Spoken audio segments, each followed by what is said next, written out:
Good morning. At this time, we'll call to order the Board of County Commissioners meeting for Thursday, February 15. Will the clerk please call the roll? Commissioner Schaefer? Here. Commissioner Allen? Here. Commissioner Clickham? Here. Commissioner Osterhaus? Here. Commissioner Ashcraft? Here. Commissioner Brown? Here. Chairman Eilert? All are present. We do have a quorum. Would you join with me in the Pledge of Allegiance? I pledge allegiance to the flag of the United States of America and to the republic for which it stands, one nation, under God, indivisible, with liberty and justice for all.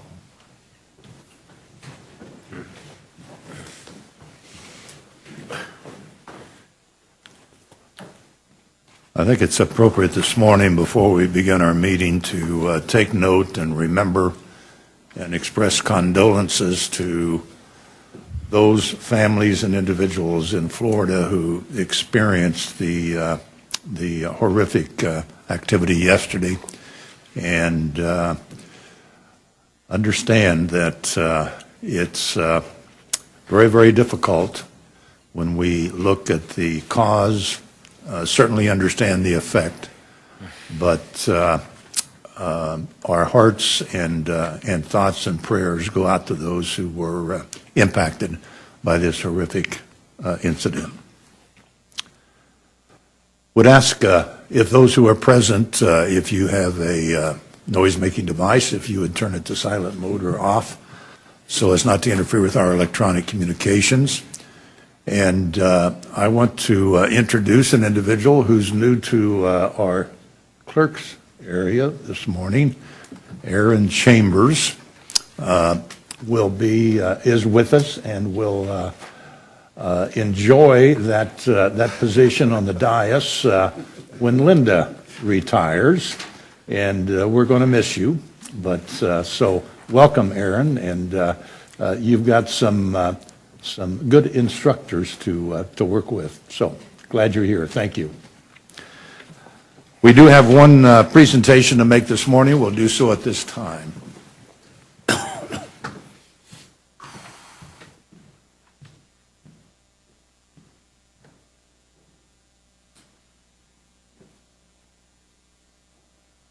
I'm going to ask Danielle Murray to join me at the podium. Danielle is president of the Kansas Court Reporters Association, and we have a proclamation this morning recognizing National Court Reporting and Captioning Week.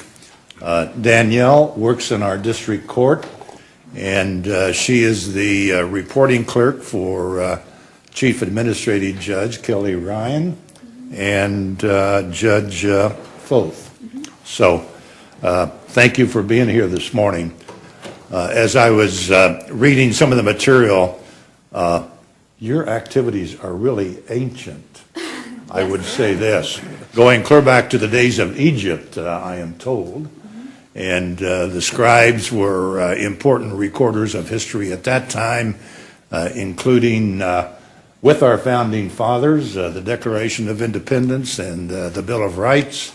And President Lincoln depended upon you all for recording the Emancipation Proclamation. So that long history and your good work continues, both providing records as well as providing captioning of those records as they are created. So without the work of you and others in your occupation area, our justice system would not be able to function. So all that being said, I want to congratulate you and those that you work with, and appreciate your hard work on the part of all of our citizens. Thank you very much, Danielle. Thank you, Chairman, and thank you, Commissioners. We really appreciate you taking time out of your day to recognize us in our profession. And Cindy Isaacson is here too. She works right across the street with me, and our jobs are very important to us and very important to the county that we work in, all the citizens here, and we love what we do, and we're just trying to create recognition of our jobs so we can, there's a shortage of court reporters in the nation, and here in Johnson County we've got 2 open positions, and we're just trying to you know, get people into the profession. It's a great profession, and we're not going anywhere. We're still, we provide a lot of technology, and it's not a dying field. Okay. Well, thank you very much. I understand your work begins at about 10 o'clock, so. Yes, yes. You've got to cross the plaza, so we won't keep you any longer, but if you would favor us with a photograph. Cindy, do you want to be in this picture Yes. also? Thank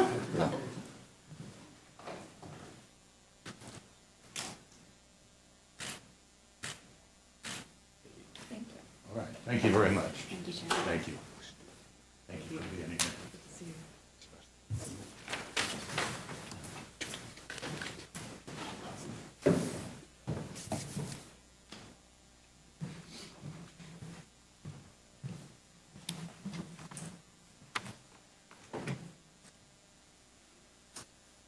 At this time, we'll turn to the public comment portion of our agenda. If there's anyone present who would like to address the commission on an item which does not later appear on our agenda, would welcome you to the podium. State your name and address. Limit your comments to 5 minutes, and we'll be glad to receive that information. Mr. Raby. Good morning, Tom Raby, 17513 West 113th Street in Olathe. And I would like to say that myself and others appreciate the chair going to Topeka and addressing whatever committee it is this week regarding the local power over election commissioners and that anything that can be regained from the legislature, because we know how they work. They work with musical committees, musical chairs, musical positions, and none of them are, well, Keith Esau's a musician, but most of them are not even musicians. So thank you, Mr. Chairman, for that. And also the Sheriff's Department and anyone else involved, it's greatly appreciated that they're now handing out some stickers that will identify someone in a home who might not respond quickly to demands of law enforcement, verbal commands, and those kind of things. In Olathe, we've had this deaf school here for many, many, many years and a deaf community, and I'm surprised that, and I'm sure some of those folks have signs on their doors, but still, I'm glad the public is now more and more aware. It's easy for those of us some distance away from Parkland, Florida, or from any other tragedy to say pray for those families. And one of the people I feel most empathy for is first responders, and I don't mean just the police. I mean they have to try to sort out chaos to keep from getting themselves hurt, and they have to sort out chaos to keep from hurting the wrong people. But also the other first responders are, in some cases, fire department personnel, and in most cases medical personnel who have to come in and put their feelings aside and work to try to resolve whatever they can resolve. So there's a lot more people to pray for than just the families in these situations. And I did want to mention that a couple of weeks ago, Mr. DeWeese talked about suicide prevention, and that's not something I can fathom. I'll be 78 years old in a couple of months, so I don't think I've ever contemplated suicide. And it's not that I'm not afraid to die. It's just that I just don't see taking my life or anyone else's life as a solution to anything. Even though sometimes I quote the Old Testament that says an eye for an eye. But on a lighter note, if you watch TV at all lately, you've seen Oprah and Marie Osmond trying to sell you weight loss.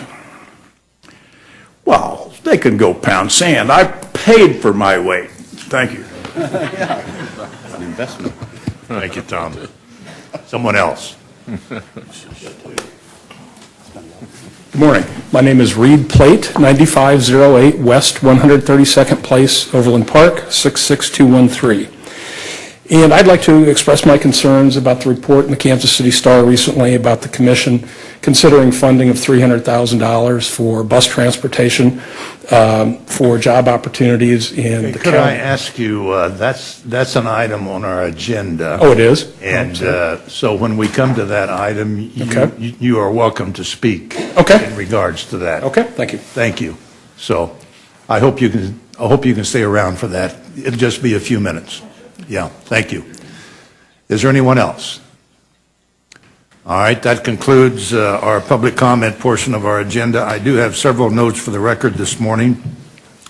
Pursuant to Charter Resolution number 040-08, the interim county manager has reappointed Rebecca Salter to serve as the human resources specialist and appointed Ellen Wernicke as the department or agency representative to the Civil Service Board through February 4, 2019.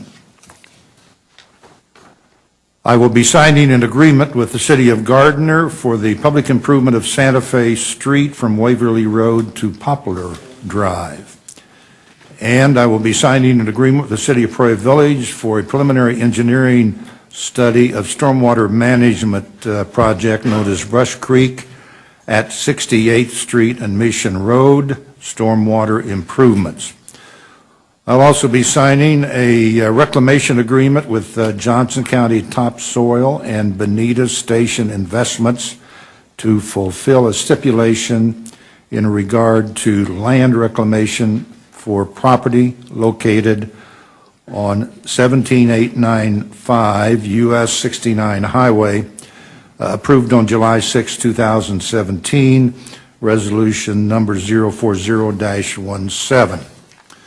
And finally, I will be signing an administrative resolution number WD 18-011, enlarging the privately financed sewer district and provide for the assessments of all applicable fees, charges, and levies of the Consolidated Main Sewer District in the vicinity of 153rd Street and Schweitzer Road.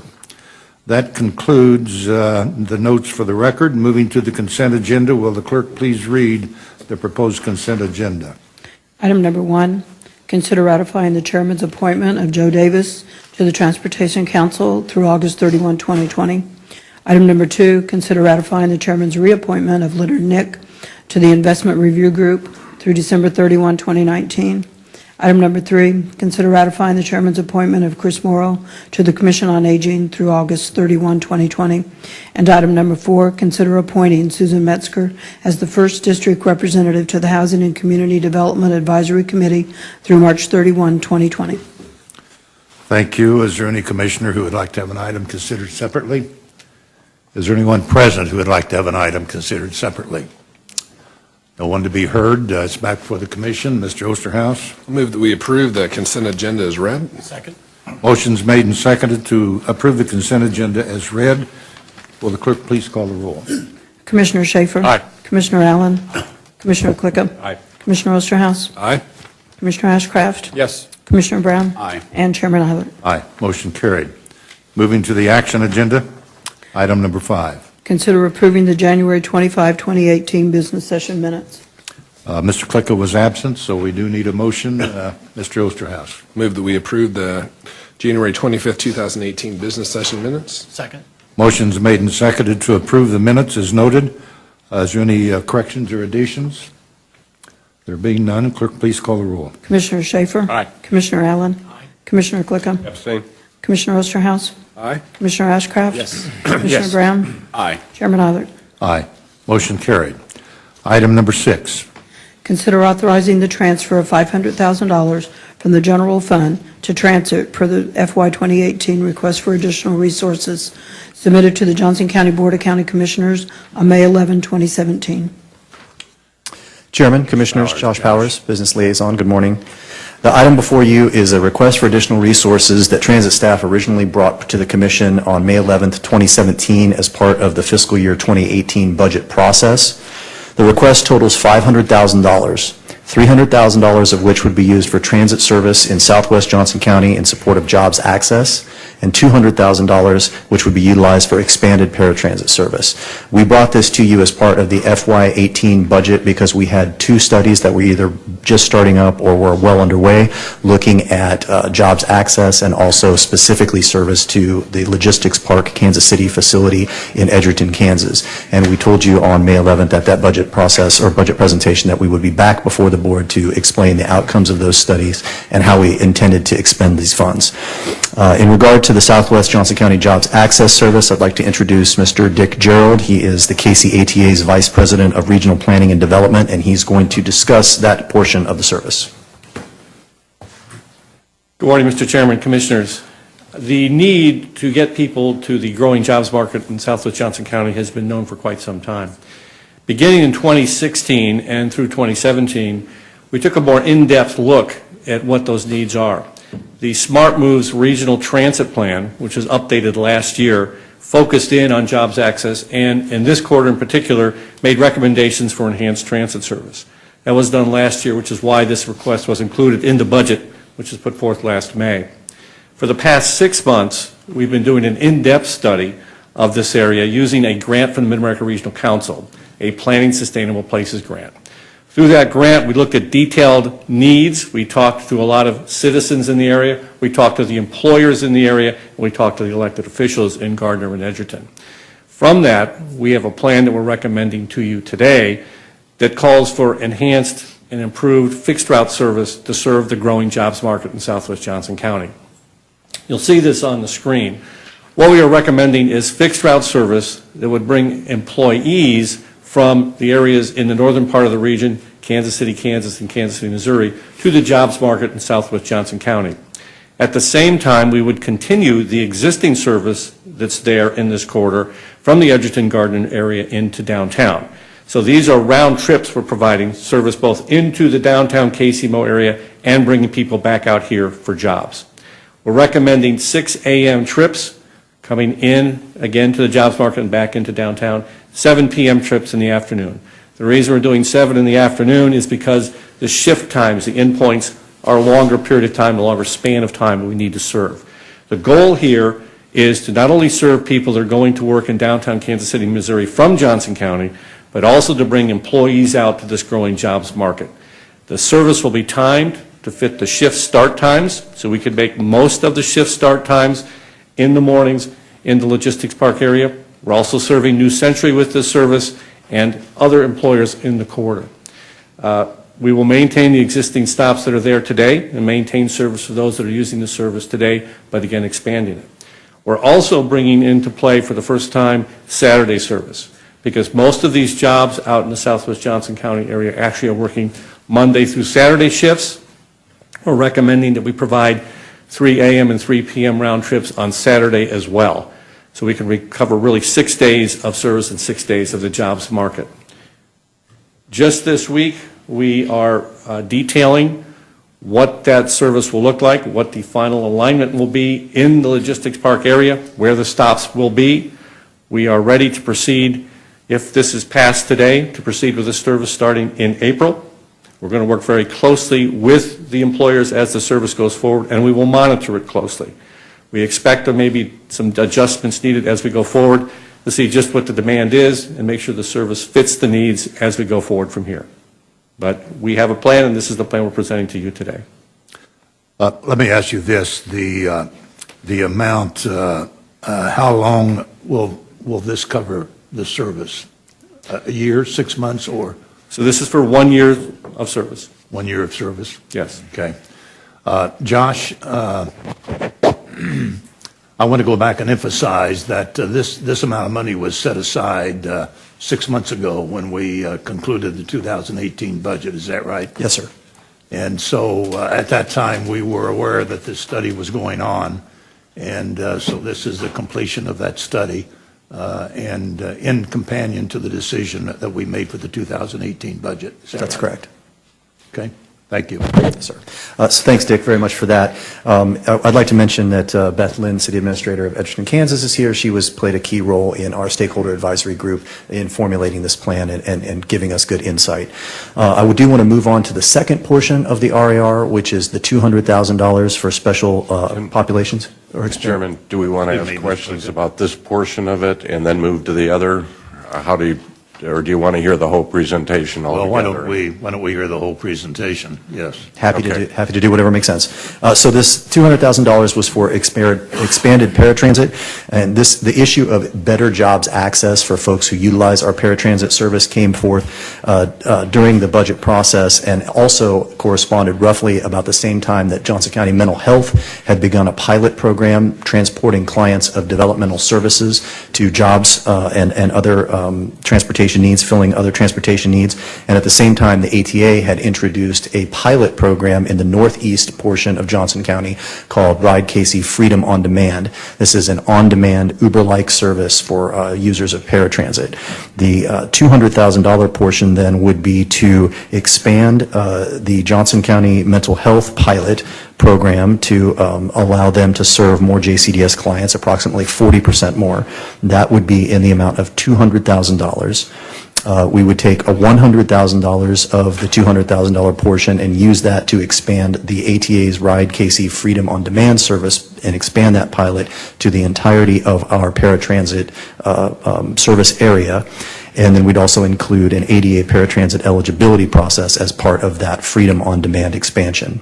The remaining $25,000 of the $200,000 portion would be to implement a study of all non-transit transportation services that are provided by the county so that we can identify efficiencies and opportunities for better coordination. That $25,000 portion of the $200,000 would be matched by $25,000 from mental health, developmental supports, and corrections, because those are the departments that provide transportation for their clients. So then the total then is $500,000, $300,000 for the transit service to Logistics Park, Kansas City, and $200,000 in support of expanded paratransit. Okay, question, Mr. Clicker, did you? Josh, going back, or Dick, going back, I'll restate some of the concerns I had on the first part. Is that within the runs that you're talking about, the 7 or whatever number of runs that you have, to ensure that that's spaced well enough so folks that are working half day are not left stranded. I know you talked about a guaranteed ride home or something like that, but I think it'll take away from the branding of that service. So if you'll give some thought to that. The second thing is make sure that the vehicles that we're using on that service are complementary to it.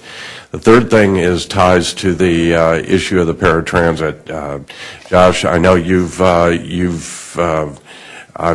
and I've had conversations with various municipalities about the Freedom program, and I think commitments have been suggested by the Special Services team that I think is about 1 year to 2 years overdue to the commitments that were being made out to the community. So if the staff would monitor that and get a handle over that, I would appreciate that very much. Yes, sir.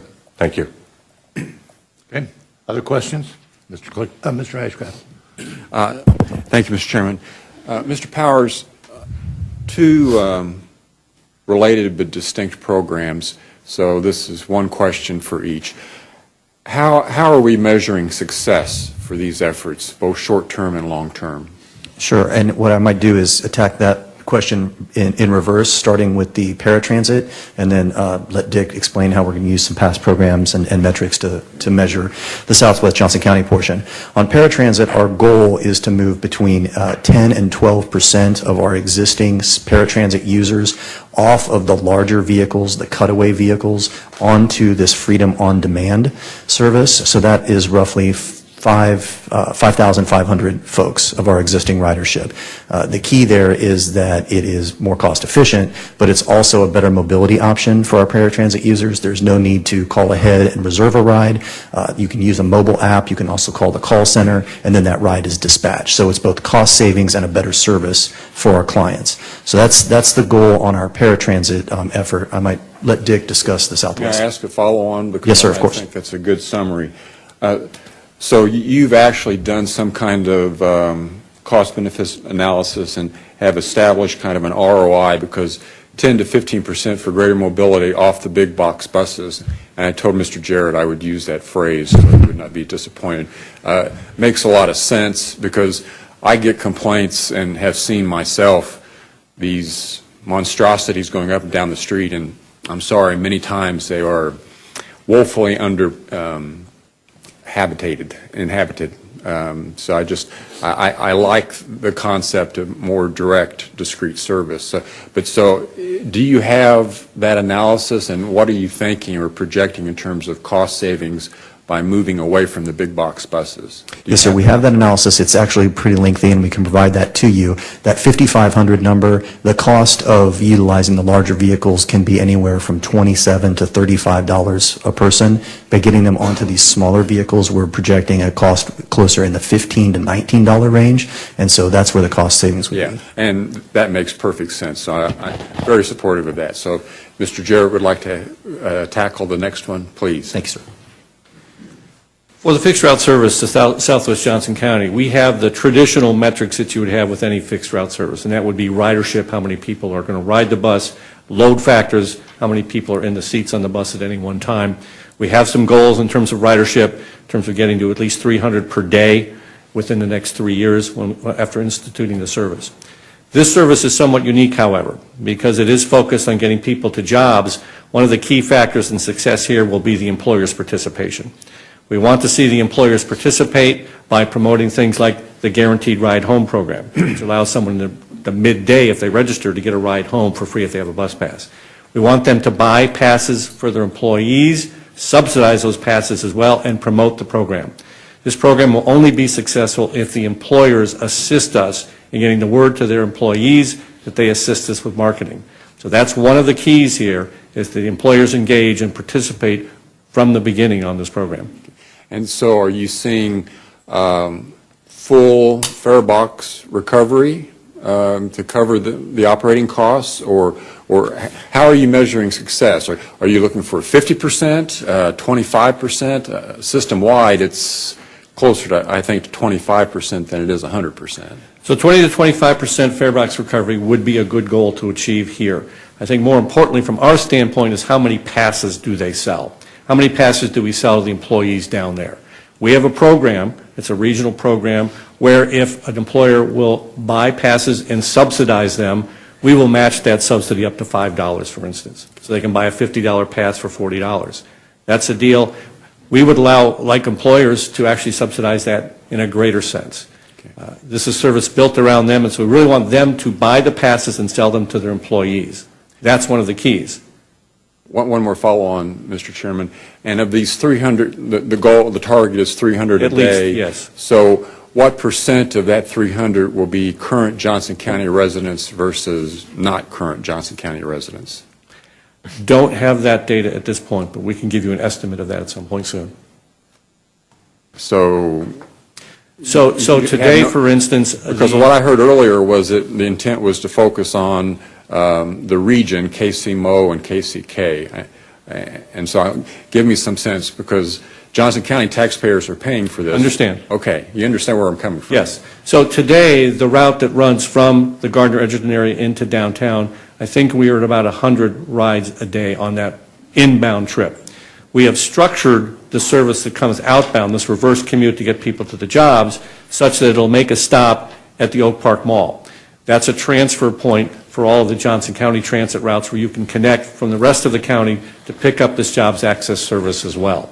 So how many of those actual riders that go all the way out there are coming from KCK, KCMO versus Johnson County from the Oak Park connection, we don't know yet. But we suspect it'll be significant that the percentages may be 50-50. So we don't have a good handle on that at this point in time. Again, one of the keys here, going back to the employers, one of the things we would like the employers to do is when they recruit, that they recruit in areas where there's bus service and bus service that connects with this service. So they can recruit from Johnson County where people can get a bus, make the connection to Oak Park Mall. I'd like to see them recruit from where these endpoints are in KCK and KCMO as well. Okay. Thank you, Mr. Chair. Mr. Osterhaus. Dick and Josh and Aaron and Penny, I want to say thanks. Our JCDS folks are really supportive of our JCDS piece. And to the kind of the previous questions about participation from the businesses, I've got a motion after Commissioner Brown makes his to kind of address evaluation and an ask from them. So thank you. Okay, thank you. All right, is there anything else you want to say, Josh, at this time? No, sir. Okay, thank you. We'll open the dais to receive public comment. The gentleman who spoke earlier. I'm sorry I didn't see that on the agenda, or I would have. Oh, that's fine. Would have No not problem. taken time, so. Reed Plate, 9508 West 132nd Place, Overland Park, 66213. And again, I would just like to express my concerns after reading the Kansas City Star article about the proposed $300,000 investment to kind of recruit non-Johnson County residents for private sector employment in the Southwest Johnson County area. I guess, and this gentleman kind of touched on it, I only had what the Star published to go on. Is there already an employer commitment for funding? If not, I think that should be a part of it, that they're willing to have a skin in the game, if you will, to say, for the $300,000 investment, we will do X, and not only to provide an impetus or a partial payment of the passes, but something a little bit more aggressive is what I would kind of think about. And then what will the ridership pay per ride or per month? I think all that needs to be, maybe it is already all nailed down, but I think that would be a big part of the agreement going forward. And then instead of going outside of Johnson County, are there unemployed or underemployed folks in the county that we can target first, that we can say, utilize the broad powers of the county and say, we have this opportunity, here's where the jobs are, target Johnson County residents first. So that's all I had. Thank you very much. All right, thank you. Is there anyone else?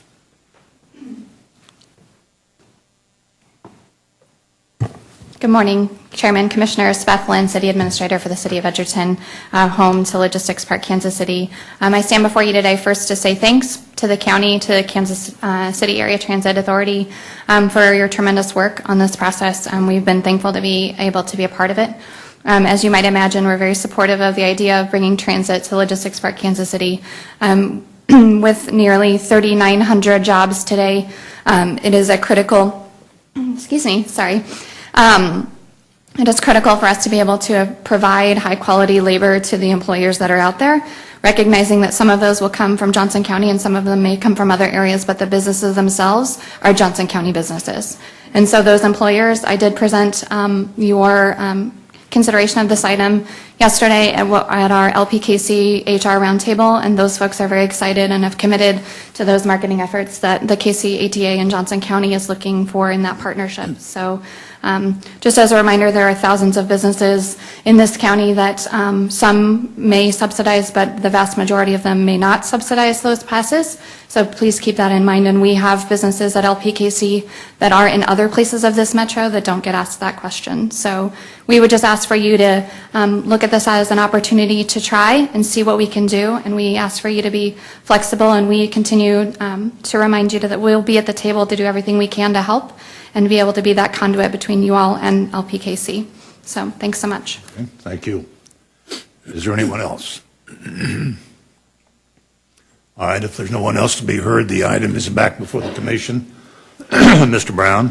Thank you, Chairman. I move to approve the transfer of $500,000 from the general fund to transit as requested in the FY 2018 request for additional resources for the purpose proposed transit service to Southwest Johnson County and for expanded paratransit services. Second. Motion has been made and seconded to authorize the transfer from the general fund to the project that involves additional transportation services in three or four different areas that were mentioned, including job access as well as paratransit and related activities. Further questions or discussion? Mr. Ashcraft. Mr. Chairman, I understand Mr. Osterhaus has an amendment to that motion? It's a separate motion, actually, because Don knows the legalese about it, but just to keep it clean and separate, it's a separate motion, so. And the subject of that is? The separate motion is to request the review of the private sector participation in the transit services of Southwest Johnson County, starting after 2 years of the commencement of the program. Yeah, okay. All right, we'll take that following. Mr. Allen, did you have? No, Mr. Ashcraft? Thank you, Mr. Chairman. I asked for that clarification, which I don't know the particulars of the motion, and I'd like to have a little bit better understanding, because I have hesitancy about this, at least part of this motion. The support for paratransit I'm very supportive of, and if the motion were divided, I would definitely support that. The support for the additional resources for this service, I am struggling with a little bit, but I wanted, would it be possible, Mr. Chairman, to ask the city administrator manager from Edgerton to go back to the podium and elaborate a little bit upon, she indicated there was some dialogue or conversation recently with some of these employers, and what the extent and nature of that was, because it sounded like the right thing, but I just, she spoke so quickly and I was not familiar with it. I'd like to have a better understanding. Would that be appropriate to ask her to do that? That's fine. Yes, Okay. if you'd like to do that. Sure. Sorry, I talked too fast. Sorry. Beth Lynn, City Administrator, City of Edgerton. So the City of Edgerton, jointly with Elevate Edgerton, which is our economic development agency, hosts a group called LPKC HR Roundtable. So as part of that group, an HR representative from each of the LPKC businesses participates in a monthly roundtable. I'm sorry, LPKC is? Logistics Park, Kansas City. Oh, okay, thank you. Yeah. Sorry. I didn't know if it was natural gas. That's what, forgive me, that's another discussion. No problem. So as part of, as I said, jointly, we host a monthly roundtable with the HR representatives from each of the businesses at Logistics Park, Kansas City. So during this process, when we were working with KCATA in Johnson County, these great folks came and presented to those folks to understand shift times, to tell them a little bit about the things that we were trying to work towards with transit. So our monthly meeting was Tuesday of this week, and I presented the information based on your agenda packet on what you all were considering for extension of transit services. And I knew one of the main requests was to have them promote the service in their employees and understand where to recruit from. And so those that were present definitely were very excited about that service, including the folks at Workforce Partnership, that is our state agency through Kansas Works that does recruitment in our area. All of those folks were very supportive and very much anxious to have all the marketing materials, should you choose to pass it, to get it in the hands of their employees. Clarification. There's a map that was presented that shows, I'm going to guess, 15 to 20 employers that will be benefiting. Were most or all of them present at this discussion and seemed to be supportive? Almost all of them. So between the time that Transit actually made the presentation, which was at the Amazon Fulfillment Center in Edgerton, and then also the one we did this week, almost every employer was represented at that point. Okay. And I'll ask this question of you. You may not really be the right person to answer, but of those employers or those firms, my understanding is some of those firms have been either direct or indirect beneficiaries of other tax incentives or tax breaks. And so to the other gentleman's comment, they came in here with certain inducements, and I'm not here to debate that. Sure. But the point is, they knew what the circumstance were. Did they not have a readily available plan to deal with employment and employees? So I see it as two-pronged. So just to answer your question about the abatement piece, the City of Edgerton, and we notify the county through that process, does do the additional revenue bond process. But with that process, they do pay a pilot. So they do pay a payment in lieu of taxes where they are contributing to Johnson County with a portion of that for the payment in lieu of taxes. So I think that is worth noting. And then the second piece is they are absolutely very good, and they do come with plans. So I'll use Amazon as an example. So we kind of in the industry, we call what Amazon does, they essentially bring in SEAL teams when they're coming to do, to ramp up in a fulfillment center. They bring in these large specialized teams that specialize in really just staffing up the warehouse for the first time. Jet is another example. They are a fulfillment that compete with Amazon. During peak season, the Jet folks hire between 30 and 100 employees a week from October until January. And so these folks partner with staffing agencies and those kinds of things. So they are very good at doing employment. What can be challenging is folks who want to work at Logistics Park Kansas City, and there is not physically a way for them to get there today because transit does not exist. Okay. All right, thank you. One more follow-on, Mr. Chairman. Well, we need to vote on the motion, but go ahead. Well, we do need to vote on the motion, Mr. Chairman, but this is a public policy issue, and I think it deserves... Well, I understand, but go ahead and ask your question, yes. Well, you've had an opportunity to ask several, but go ahead, please. Well, it is a public forum, and this DS is here to provide public understanding and feedback, and I am a county commissioner, and I am allowed to ask questions, Mr. Chairman. I recognize all of that, but we all have time involved in this project. Yes, we do, Mr. Chairman. Thank you very much. Go ahead. Ask your question. Thank you, Mr. Chairman. I appreciate that. Ms. Lindsay, one follow-on, if I could. Beth? Yes. I'm sure you wanted me here, sorry. Yes, I'm sorry. My understanding, and I appreciate the fact that Edgerton and many cities, or all cities, when they do the analysis, provide a cost benefit. Did it include transportation costs going forward in terms of the county's expense? Do you recall if it included that? It follows the exact requirements that's in the Kansas statute, so I'm not sure. Okay, thank you. Thank you. Mr. Brown, did you have a comment? I do. Thank you, Chairman. This will be brief. I would point out that in making the motion, I'm obviously supportive of this plan. I've been involved with it from the beginning of me being involved as a commissioner over a year now. I would point out a couple of things that haven't been pointed out to this point. Transit is a part of the plan that we're talking about is a solution to a problem that exists at I-35 and Gardner Road in a traffic backup, trying to minimize the traffic load at that intersection and keep the number of cars off of that interchange, put them on buses to get them there and utilize a different route versus stacking 200 cars onto I-35 at 7 o'clock in the morning where we risk a catastrophe. This is part of a solution to that problem. That problem is fueled by the fact that Kansas Department of Transportation has no money. And that is fueled by the fact the state of Kansas has no money.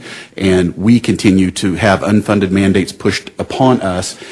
One of them that we cannot answer the bell on is an interstate interchange. So this is in some part a solution, a partial solution to getting across that, yes, pun intended, across that bridge. So additionally, I would point out that I am unaware, and perhaps it's occurred, and I'd be interested in knowing that offline at another time. It's not going to affect my vote now, but I'd be interested in knowing if employers along 75th Street or along Metcalf or along College Boulevard, 95th Street, including Oak Park Mall, have ever been approached about paying for parts of the transit service there.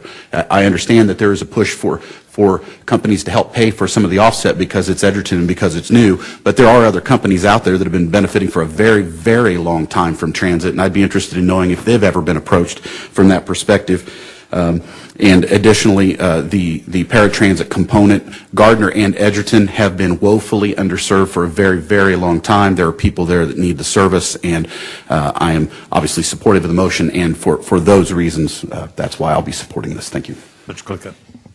Thank you, Mr. Chairman. I do want to reiterate a couple things here, Dick, as you and the team go back, and Josh, is I think what the Commission is saying here, the partnership with the businesses is important. And I know you've had a lot of success with universities and so forth, and especially in these high-employed areas here, getting their support, whether it's passes, like the gentleman had mentioned earlier, helping to cover passes and different things like that. And the other thing is the marketing is crucial.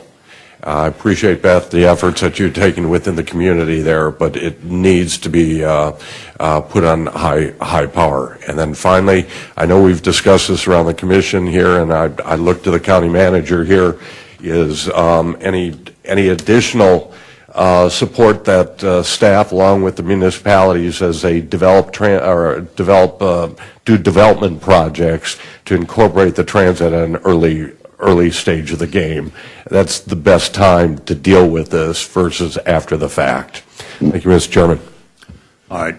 Well, I would just simply make this closing comment. As referenced earlier, in visiting with Edgerton officials, something like 50% of the employees at the logistics department come from south of Johnson County, and the other percent from Johnson County as well as points north. And as I look at major employment centers around the county, there's a wide diversity of geographic representation by that employee base. So I think we need to keep those things in mind as we look at encouraging economic development in Johnson County and supporting economic development. Mr. Ashcraft. Thank you, Mr. Chairman. I think those are fair points, Mr. Chairman.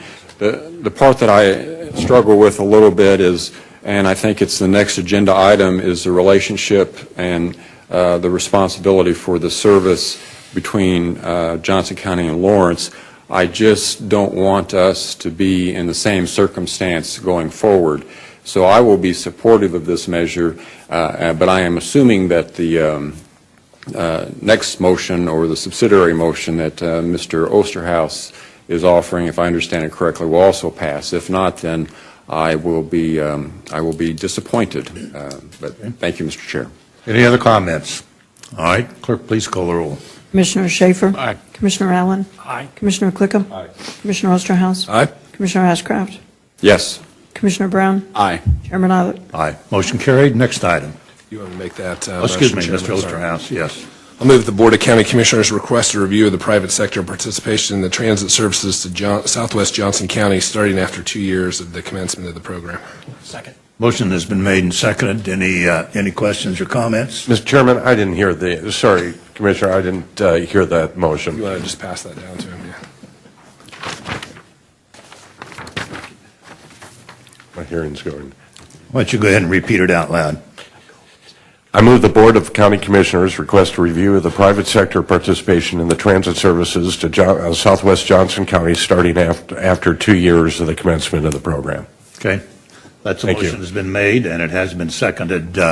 Is there anyone who would like to address the commission on this item? There being none, Mr. Ashcraft. Yes, Mr. Chairman. This review will be done by KCA staff and county staff, and has there been any discussion about the scope, what that will cover at this point? Thank you, Commissioner. Josh Powers, Business Liaison. It would be in conjunction with ATA staff, with the county overseeing that process, and obviously we'll take all efforts to make the metrics and the key performance indicators to come back and see which companies are participating, to what degree are there efforts that can be made to increase that number of employers who are going to contribute to this effort. And the beneficiaries of it, if it's Johnson Countyans versus others, I mean, it'll be a comprehensive review. Is that your suggestion? Yes, sir, pursuant to Commissioner Osterhaus's motion, yes. Okay. Thank you. All right, the motion is before us. Is there any further questions or discussion? Clerk, please call the roll. Excuse me, was there someone? Beth, did you want to make a comment? You'll need to come to the podium. Beth Lynn, City Administrator, City of Edgerton. Will there be, obviously your motion is for this route only, is my understanding, or is this an analysis that gets done on any other route in Johnson County? Well, I think this motion is particular to the southwest, quite frankly, and there have been other efforts in the past where businesses have purchased passes Mr. Chairman. For transportation facilities. Mr. Klicka? This motion, from the way I read it, is strictly for the southwest, this new route. But there is ongoing evaluation of the rest of the system, and there have been conversations with business community and so forth and what's going on. But I think what makes this one a little bit unique, this route is actually being created as a job access route.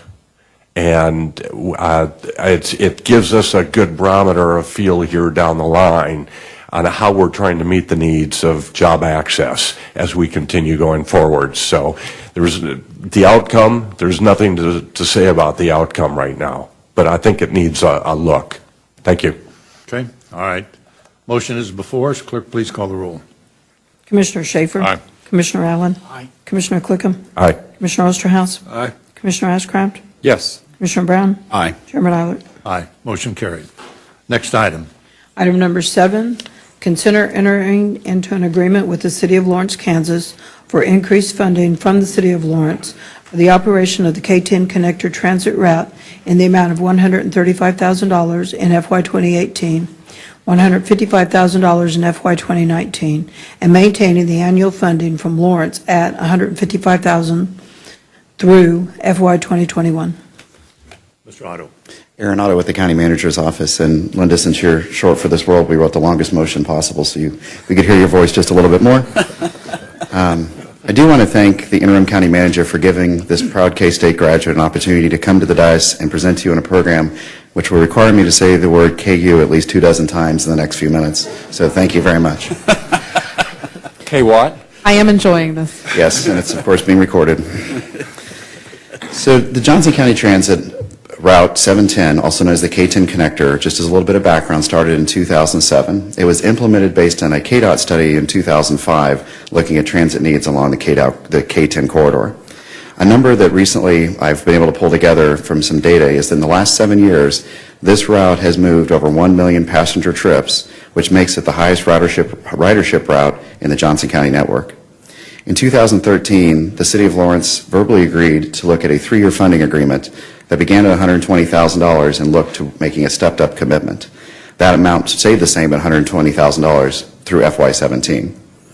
Recently, the City Manager for the City of Lawrence recommended in his budget that they provide a 12.5% increase, or $15,000, to support additional funding for the K-10 Connector in FY18 this year, and with an additional increase of another 15%, or $20,000 in FY19.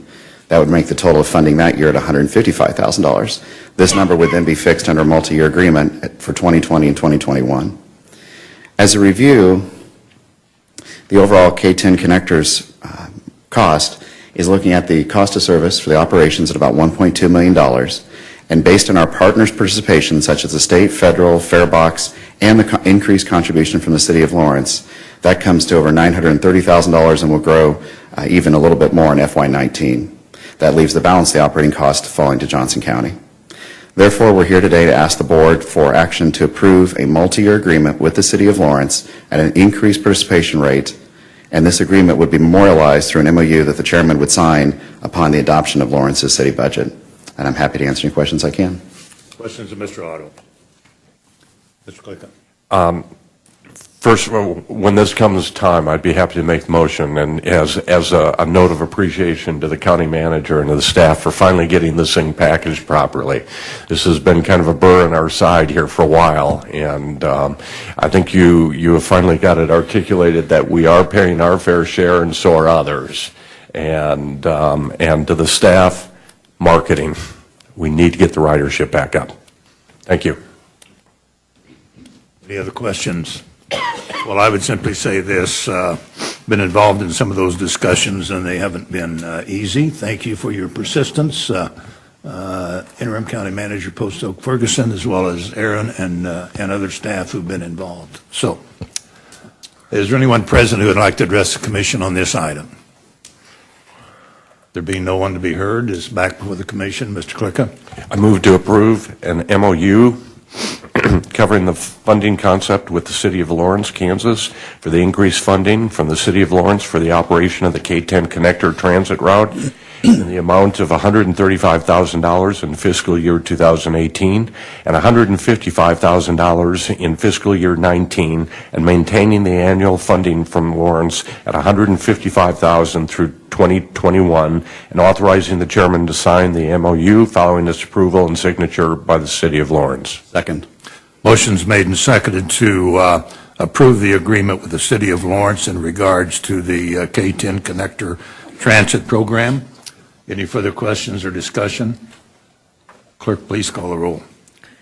Commissioner Schaefer? Aye. Commissioner Allen? Aye. Commissioner Klickum? Aye. Commissioner Osterhaus? Aye. Commissioner Ashcraft? Yes. Commissioner Brown? Aye. Chairman Eilert? Aye. Motion carried. Are there any other items on the action agenda? No, sir. All right, we'll move to reports and communications. Ms. Postoke Ferguson. Good morning, Chairman and Commissioners. 2 items this morning. First is an IRB, and the second is to brag about one of our great programs in contractor licensing. First, the City of Olathe City Council will conduct a public hearing on Tuesday, February 20th, 2018 at 7 p.m. in regards to the proposed issuance by the city of its industrial revenue bonds, IRBs, an approximate principal amount of $5.8 million to construct approximately 54,000 square feet commercial facility located at approximately 520 North Lindenwood Drive in Olathe, Kansas. They're requesting a 10-year property tax abatement, approximately 50%, and the cost-benefit analysis and other information is attached. And I'll see if pause and see if there's questions on that before I go to our contractor licensing item. Anything there? Any questions? Okay, Mr. Ashcraft. Oh, just an observation. I think I'm reading this correctly. Looks like there's a fairly reasonable cost-benefit analysis for the county. It's about 14-1, but for the school district, it's just 1-1 unless there's a typographical error there on page 12. I didn't know if that was if I was reading that correctly. So maybe Mr. Schneeweiss? Schneeweiss maybe he could check into that. Follow up. Yeah, thank you. Any other questions? All right. The next item is contractor licensing spring semester seminar, and I've asked Jay Leipzig and Russell to come forward and highlight the program. Good morning, Mr. Chairman, members of the Commission. Jay Leipzig, Planning Development Codes Director, and Russell Thornburg is here as well, our contractor licensing program manager. Just wanted to briefly mention that we have our new seminar brochures available for our spring education seminar for 2018 at the Overland Park Convention Center, February 20th, 21st, and 22nd. As you're aware, I think I was before you for our fall seminar. This is just a great opportunity to provide some contractor training for the metro area folks, and really this is the premier contractor education program in the country. With that, Russell, you want to say a few words as well? Good morning. Thank you for letting us be here today. Again, we reached all of our numbers last year that we did not reach before. We made over our goal of 8,000 people sitting in the chairs. We made that goal. It's one that I set myself. This year, we're just a little bit behind where I needed to be, but we brought our class this time in February instead of March. Hit us a little bit early, but again, we're reaching out, about 2,500 right now in registration. We're really hoping for 3. Less work for the fall. But nevertheless, we are very cutting on the edge of the codes. We're one of the few that are already teaching and getting everybody ready to go for the adoption that will be coming in the spring of 2019. So we're trying to get our contractors as well abreast to the code as our developments and our code people that are also studying at the same time. So we're being as aggressive, and also we've got new agendas coming in, so we're looking forward to what this spring will hold. Thank you. Okay, thank you. Well, it's an excellent program and well received based upon the numbers of contractors and those associated with contracting business who participate. So good job. Thank you. we're also leaving a stack of these programs in the back of the room as well for any additional information. Thank you very much. Chairman, I would like to thank Russell for his passion about the program and continuing the success and building on that. So, Russell, thank you for all your hard work. And also, I wanted to thank, I think KU probably owes a thanks to Aaron for the last item. So if Aaron's still in here. That's all I have, Chairman. All right, is that it? Yes. All right. Ms. Green, legislative update.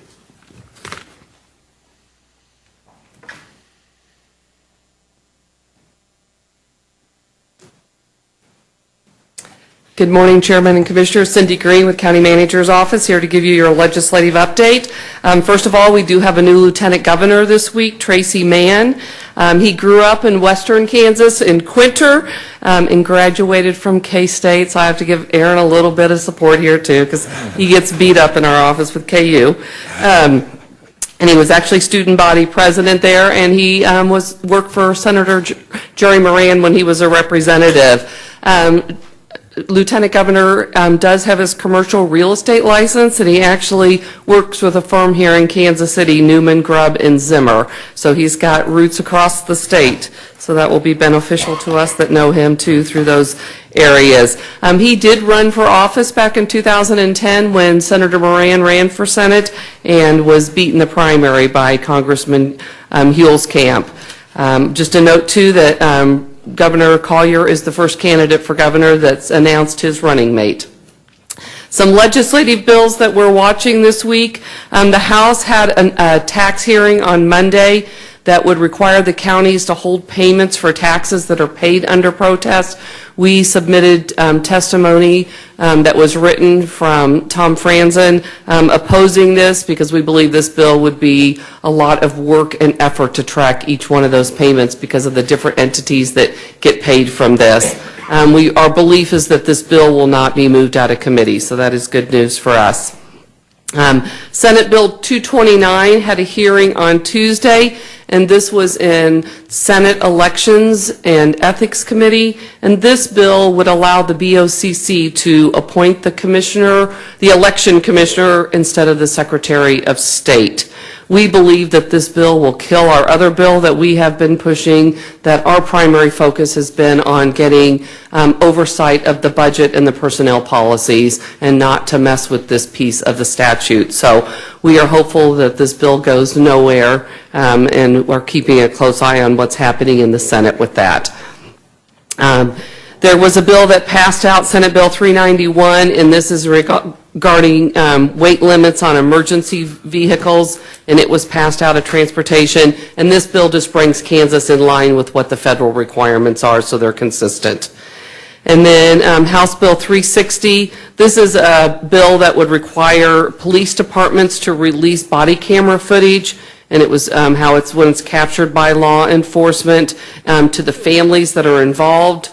The Sheriff's Department actually provided oral testimony in opposition to this. Again, we don't believe this bill is going to be moved out of committee.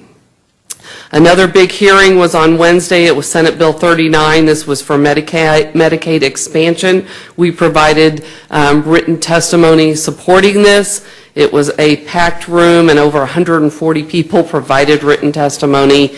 And we don't have any indication of where this bill is going to go at this time, but the governor has been somewhat silent on this at times, but then other times some of the press has reported that he will oppose this if it comes to his desk. So it will be an interesting battle as we continue on.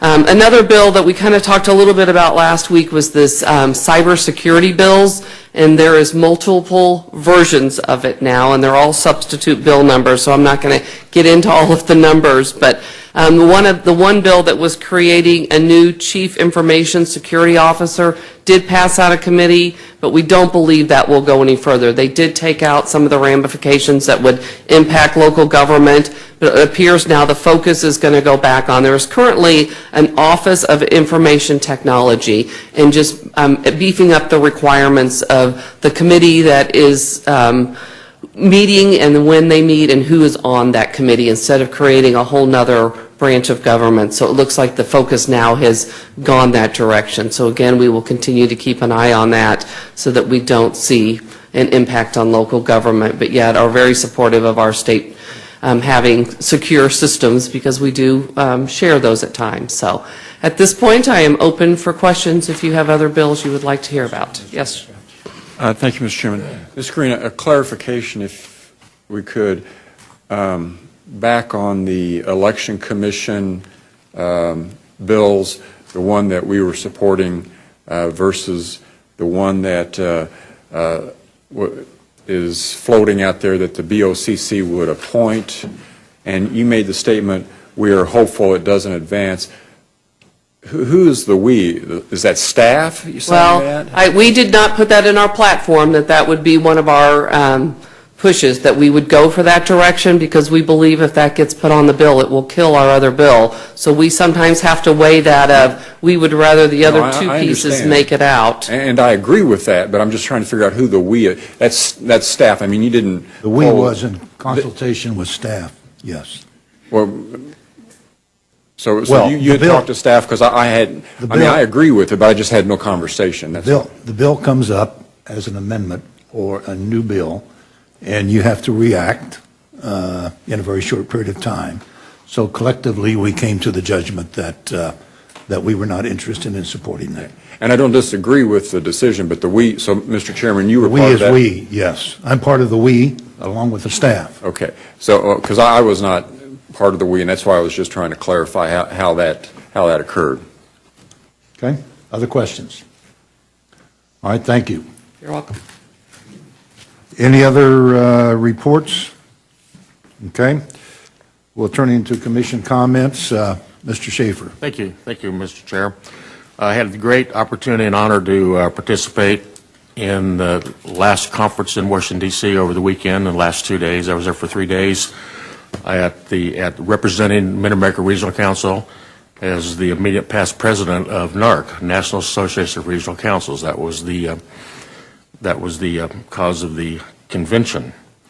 There was 7 members from MARC, staff, and board members, including Marge Vogt, who is currently the senior vice president. She'll be president in 2 years, so that's why she was there. Had a great number of seminars talking about federal government, transportation issues, and also the budget that was presented to the nation on Monday morning. And I'll report back to the commissioners some of the decisions we made and how we're going to try and move forward to represent our region in the best way possible. It's a good meeting. Okay, Mr. Klicka. Mr. Chairman, if I can ask Cindy here, Green, in preparation of our meeting with NACO, I know I've been involved in the Transportation Committee and the discussion going on relative to the infrastructure, the proposed infrastructure bill. If in preparation of NACO, if we could get a little bit of education or something relative to the infrastructure and how that would impact Johnson County in preparation for our meetings with the legislators. Thank you. Mr. Ashcraft. Nothing, sir. Mr. Allen. No comments. Mr. House. Just a few. First, I'd like to thank Brighton Academy. They invited me to come speak about government and to their government class about the county, and it was a nice opportunity for me, so I thank them for that. Also, I got a chance to sit down with Judge Ryan and talk a little bit about the new courthouse and some of the processes going forward with that, so I thank him.